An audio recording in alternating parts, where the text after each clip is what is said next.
Deuxième volet, nous sommes venus sur les U17.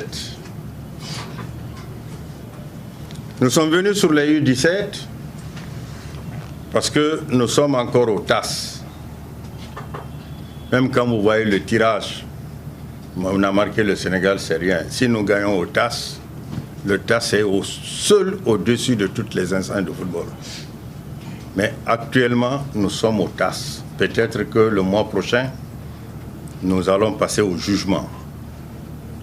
Je ne vais pas encore revenir sur tout le processus.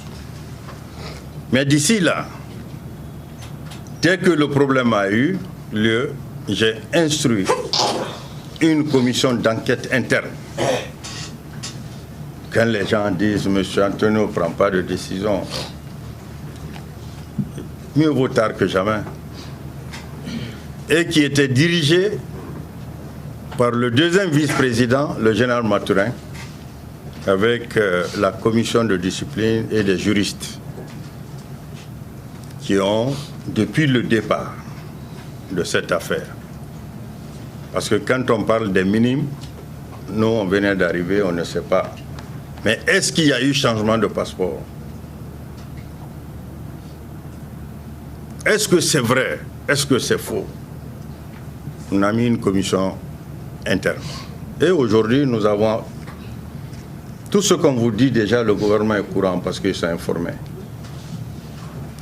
Nous avons décidé, et à ma personne, d'abord que tous ceux qui étaient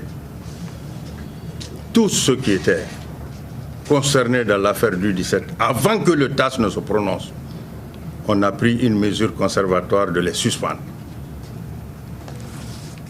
Je vais vous dire les noms. C'est dur, mais ce n'est pas de crime. Il y a le président de la commission des compétitions, M. Alassane Youla. Il y a la secrétaire particulière du secrétaire général, Marie-Madeleine Wright. Il y a le sélectionneur du Chili national, Mohamed Malea Kamara. Et il y a aussi les 2 joueurs mineurs.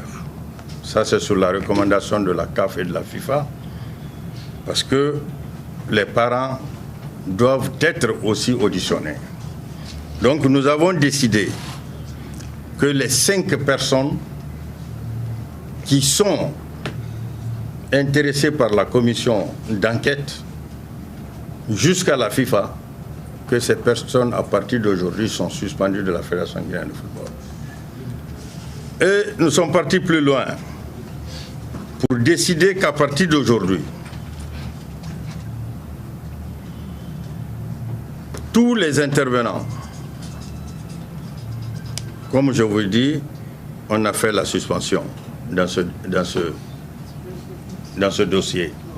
Mais aussi, nous avons profilé et restructuré notre football. Tout ce qui concerne les équipes inférieures, c'est-à-dire U15, U16, U17, U18, jusqu'à U23, sont désormais placés sous la tutelle de la DTN, la Direction Technique Nationale. C'est ça que la loi du football demande. Et la Direction Technique Nationale doit avoir la banque des données de tous les jeunes Guinéens, de tous les joueurs guinéens. Maintenant, quand on veut consulter une équipe comme U17 ou 15 ou U17, nous demandons à la DTN de nous donner les joueurs sélectionnables, c'est-à-dire ceux qui sont dans l'âge autorisé. Parce qu'ils vont contrôler leur extrait de naissance, leur jugement supplétif, leur carte d'identité. Tout sera au niveau de la DTN. Et c'est la DTN qui prendra la responsabilité pour nous dire, voilà, on a 100 joueurs qui sont sélectionnables pour les U17, ou bien les U19, ou les U23. Maintenant, le sélectionneur